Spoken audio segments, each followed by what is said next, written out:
আসসালামু আলাইকুম সবাইকে।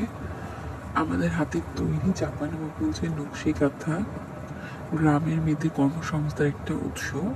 আপনারা চাইলে দোকানেও কিনতে পারেন, আমার পেজ থেকেও কিনতে পারেন।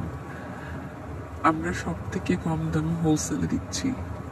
ঢাকার মধ্যে হোম ডেলিভারি এবং ঢাকার বাইরেও হোম ডেলিভারি নিতে পারছেন। চাইলে আপনাদের পছন্দের ডিজাইনটি আমাদেরকে অর্ডার করুন।